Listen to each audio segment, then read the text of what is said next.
thank you, Amelia, for joining us today. Always wonderful to speak with you and learn from you. So thank you, and I wanted to welcome you. Thanks for having me, Nitin. Looking forward to our conversation. Excellent, Amelia.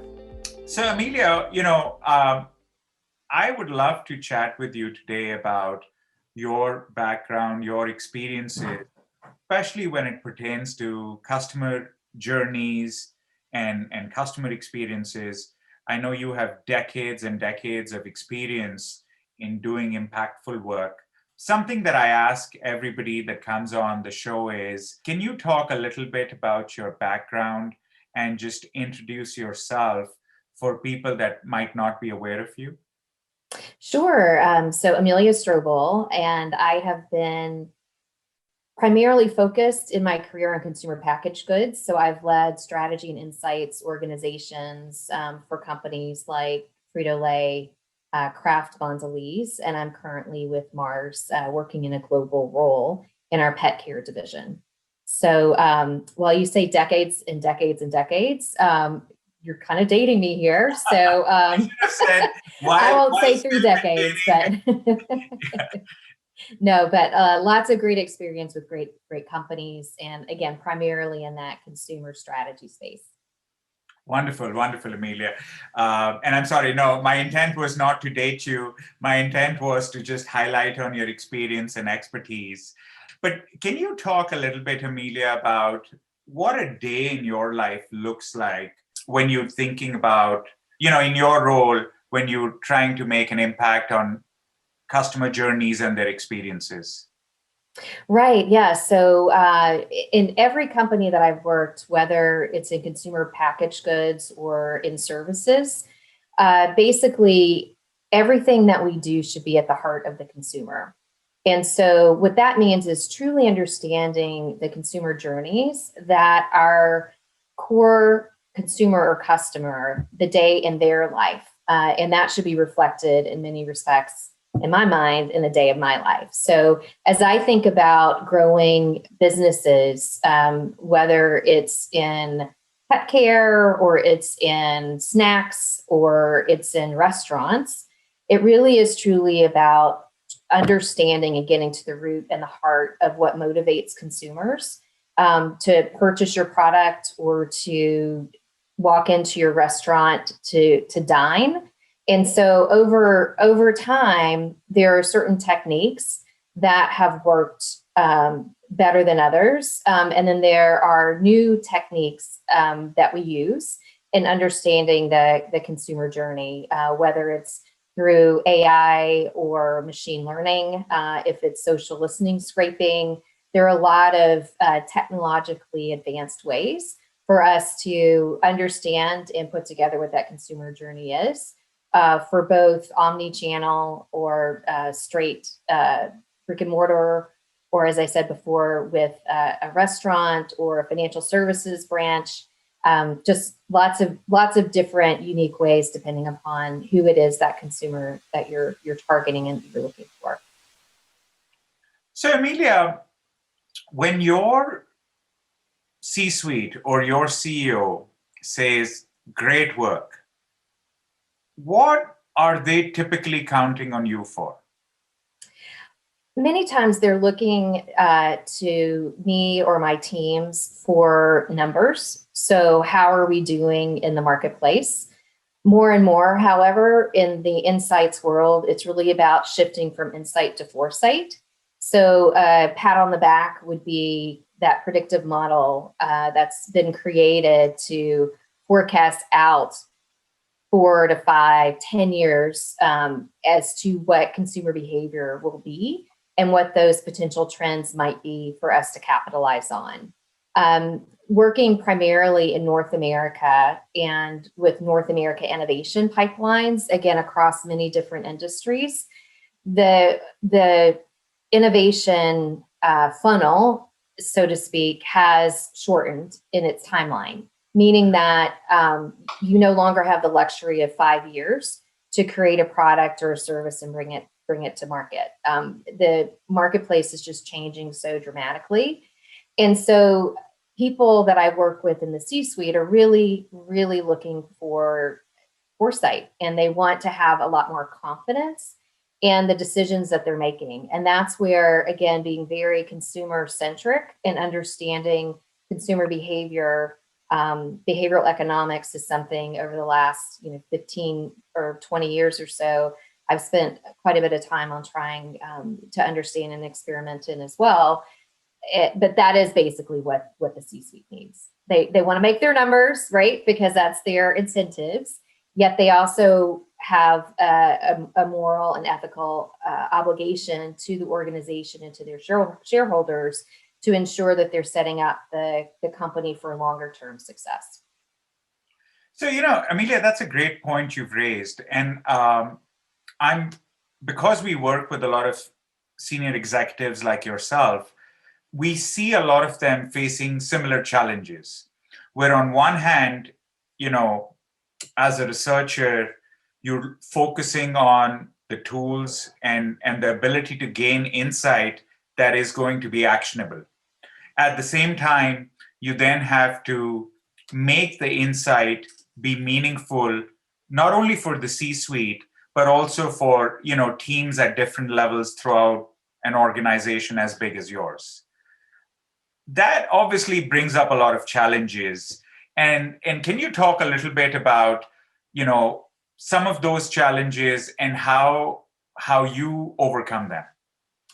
Sure. I was very fortunate early in my career to work for some fantastic companies with fabulous people who became mentors. And one of the companies that I worked for really had a philosophy about never been done before.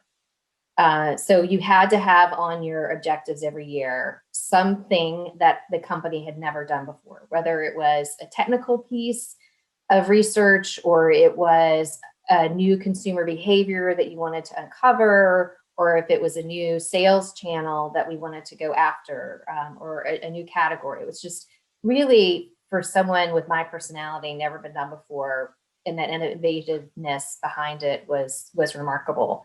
And with that came a little bit of seed money to be able to work on some of these more progressive areas, either of research or exploration. But that also required another skill set that was kind of what's really, like, I don't want to say beat into me because that's not the right thing, but it was something that I observed made the people who were successful in that organization get their ideas across. And that was a combination of selling their idea. So shopping it out is kind of how we expressed it, as well as storytelling. And part of storytelling is about finding out the person you're telling the story to. First, you need to have a compelling story. But the second is figuring out how the person who you're telling the story to is going to receive it. And so that's something that I have continued to use throughout my career. And it's helped me also as I've flipped into different industries, whether it was a stint being a VP of Insights for a restaurant holding company, where that was really more operationally driven. And so the story I had to tell to get marketing spend was about how is that going to help the operators, and that had to be an operator language, so to speak, to financial services, where I was leading market intelligence for, at the time, it was the third largest bank in the United States. And so that was about how do you communicate and have a compelling story for a type of audience that the 95th percentile is not good enough. It has to be 99.9 or 100% correct. And so being able to shop around the idea to also put together a compelling story that really is focused on the style of the person that you want to accept it. And then a trick I learned, again, early in my career about storytelling was making sure that as I'm putting together a deck or a paper, that I'm always thinking about what's the action I want that person who's going to receive the information, how do I want them to to act? What's the action that I want them to take? So is that action that I want them to approve some funding? Is the action that I want them to just agree with my perspective or my point of view? Or is the action that I want them to be so interested in it that the next thing I want them to do, the action I want them to take, is to set up another meeting or to put me in touch with the right people who can help push my idea forward. And so I would say really, a special place that I worked really early in my career was able to help shape me and help me recognize how to sell in my ideas throughout my career, even up to today. That's a great tip, Amelia, especially for people watching in that are not at the level of experience and expertise that you have. I think storytelling is such a powerful tool, especially when it comes to selling an idea or anything for that matter, whether in business or in life. In fact, storytelling is something that also attracted me towards customer journey mapping as a tool, because being a researcher and having done a lot of different types of qual and quant research, storytelling was always at the top of my mind, when I was starting out. And what I really liked about customer journey mapping was this was a format or a tool or a methodology, whatever you call it, where you could actually take as something as complex as a customer journey and tell a story about it, in different stages. So I want to talk a little bit about customer journey mapping and customer journeys now. When you're focusing on customer journey mapping or customer journeys, how do you uncover insights in them? Can you talk a little bit about that? Sure, yeah. So across my, again, my career, a couple of things always stick out when I'm working for a company, as I mentioned, whether it's CPG or restaurant or financial services. And it's really understanding from an observational perspective. So following the consumer through the day in their life. And that can be as invasive in some respects as video, putting up video cameras in their home, depending upon what the category is, and with their permission, of course. But basically, having that ethnographic observation videotaped is one way. The other is understanding from the consumers through shop-alongs. So if it's a consumer packaged goods company or a product, then there is a lot of value in being with the consumer and observing and watching how they pick up a product.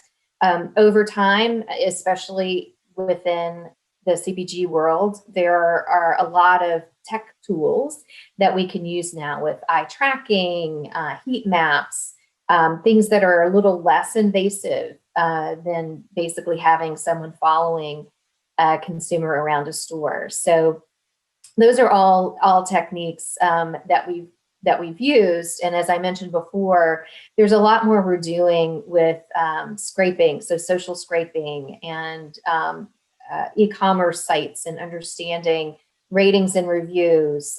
There are all kinds of different pieces of data now that are available to us that it becomes complicated. And so you do need to have seasoned experienced people who are looking at it. And you also need help from technology companies that can help with machine learning or artificial intelligence, help us to make sense in some respects of it.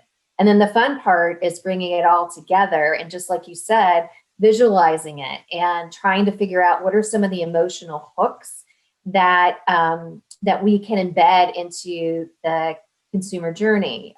So we often, whether it's the company I'm with now or other companies that I've been affiliated with in the past, those persona videos are so important about consumer really heartfelt talking about their their family, their values, how the product fits into that. And so again, just really, really important for us to think about putting everything at the heart of the consumer, as I mentioned before, using the tried and true techniques of ethnography, observation, and research, and also overlaying it now with some of the tech tools that are available for us that are a little less invasive than maybe what we have done in the past.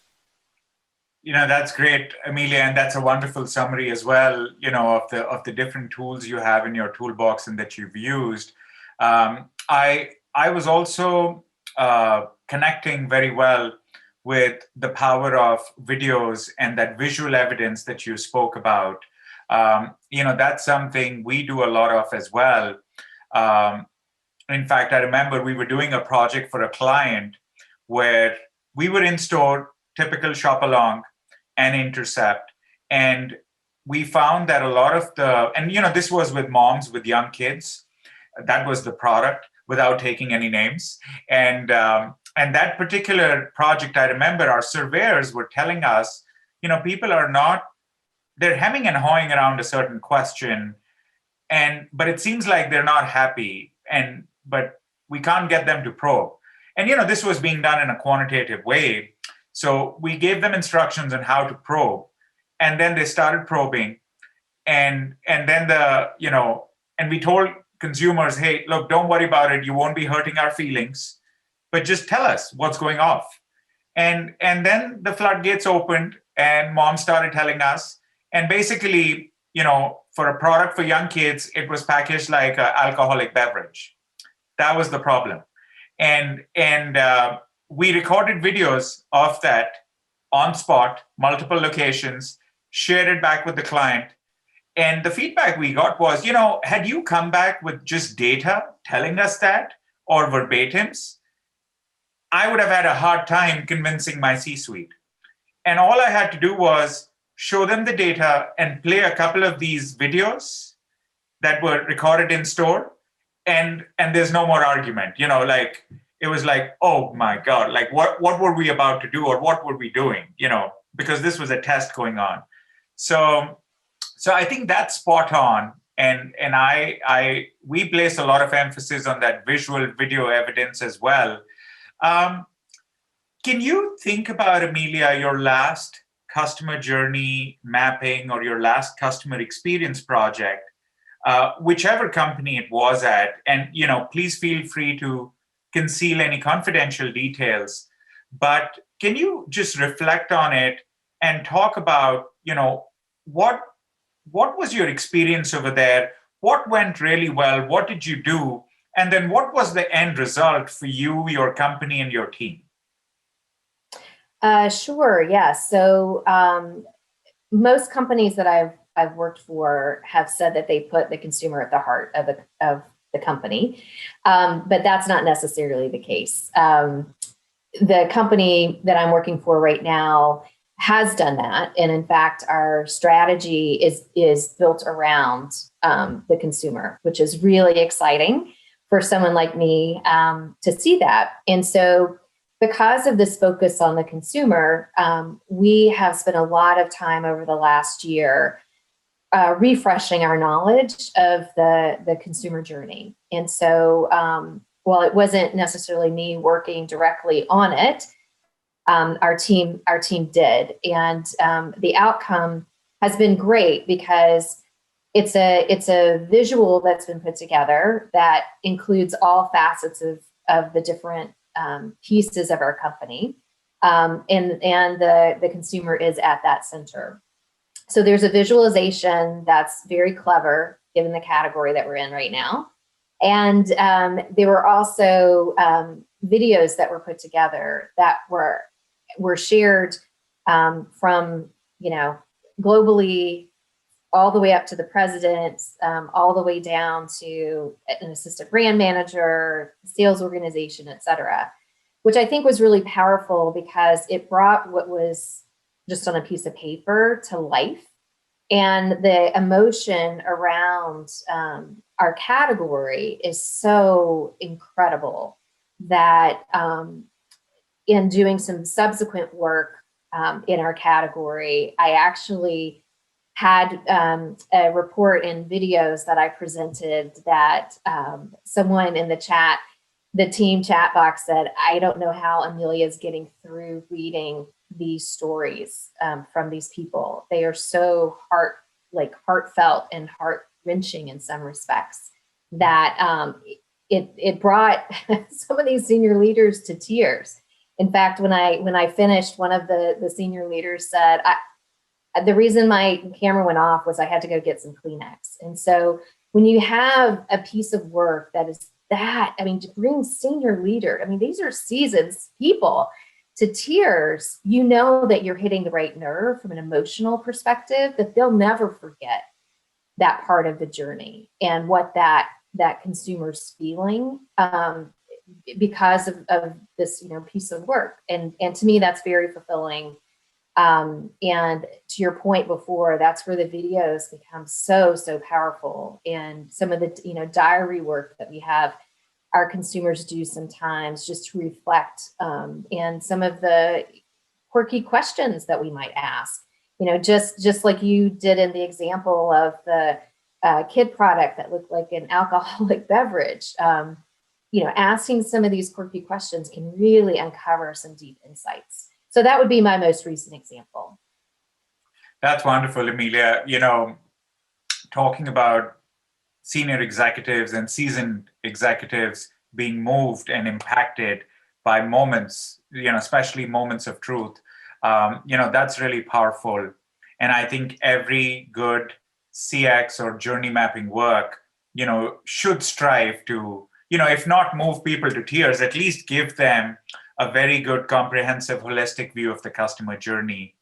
I wouldn't say, we've had people get emotional as well, but something that I like to see as well is, when we do any of our journey work, we're also tying in insights to revenue numbers, in terms of either, in the customer journey, if there are pain points, then does addressing those pain points cause a shift in the needle? Does it make, leakages stop in terms of revenue? Or does it create a revenue upside where a customer in a certain part of their journey might only be spending a certain percentage of their wallet on that, with you? And if you take away that pain point or you address that moment of truth, will they now spend more? Because as you know, customers only have so much that they'll spend on a certain category or a service or a product. The whole idea is, who are they going to spend it with, right? Are they going to spend it with you or a competitor? And the reason I'm mentioning this is when you talked about seasoned executives getting emotional or getting moved, this is also another place where I don't see them crying tears of joy, but it's more of, oh, aha, this is the impact this work can actually make. So absolutely, I connect with you over there. One final question, Amelia, and I like to ask this from everybody that I speak with, thinking about some of these projects that have gone well. But I also know, just knowing and coming to understand you, I'm pretty sure there must have been something that you felt could have been done better. Or thinking about your next project relating to customer journeys, is there anything that you would like to do different or better than what was done in the past? I look at everything as a learning experience. So yes, and I have had a lot of learning experiences in my career. A couple that stand out to me. One was when I was leading restaurant, VP of Insights at a restaurant holding company. Because they were so operationally driven, it took me a while to kind of shift my style in some respects to be able to speak their language. and to get my ideas and thoughts through. So one thing that took a while, and looking back, it really shouldn't have, but it was because of a myth or a bias that was within the company and kind of the casual dining industry at the time. And that was basically, you put all your focus on dinner, and primarily because the dinner tab was higher than lunch. And the dinner tab was higher because it often included alcohol, right? So, and your lunch tab does not, typically. Sometimes it does, but typically it doesn't. Yeah. And so basically, we were seeing traffic declines year over year, and rapid declines during our lunch business. And so we did a segmentation study on dinner and on lunch. We did personas, we did a deep dive, like what's really going on here. And what we came to understand was that the time people were spending for lunch in our establishments was too long.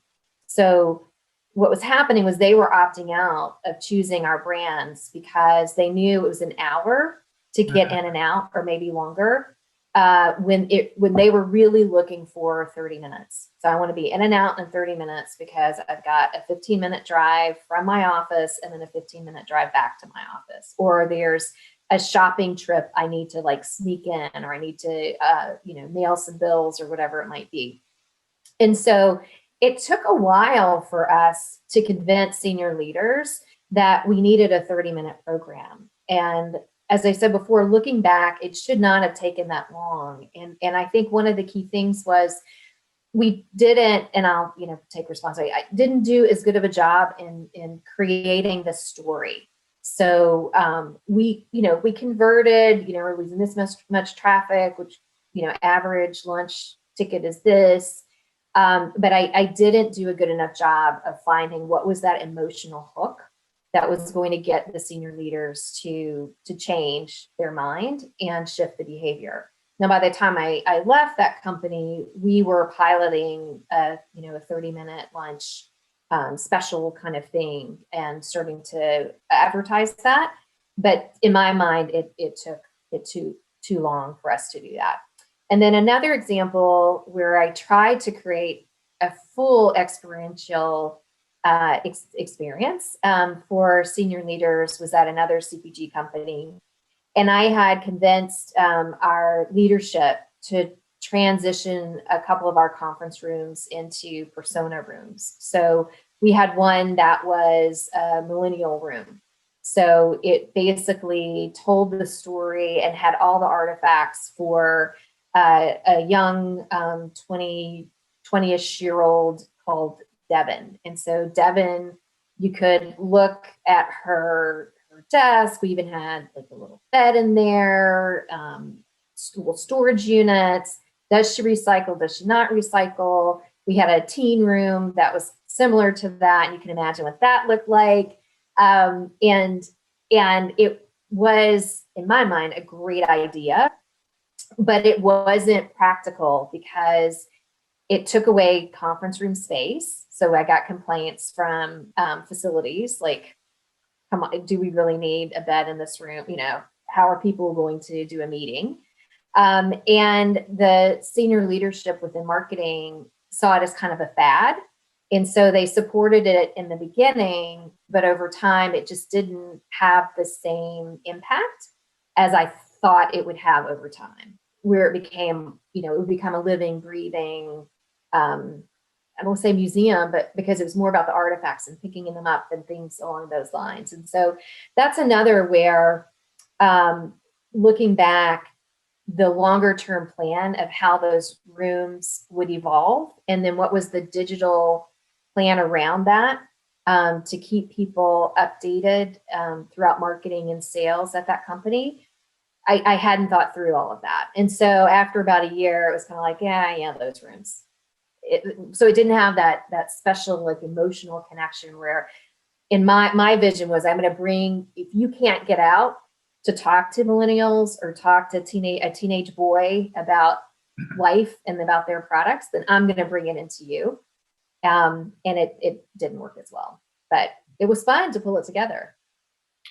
Wonderful, Amelia. So, in summary, I think the storytelling, the emotional hooks, and and sort of looking at the customer journey holistically are some of the key points I'm taking away. I'm sure people watching in will have a lot more that hopefully they can pick up and learn from this. I've learned a few things already that I think I'm going to keep in mind as we delve into future work. So thank you again for your time and for sharing your experiences. My pleasure. Thank you, Nitin, for having me.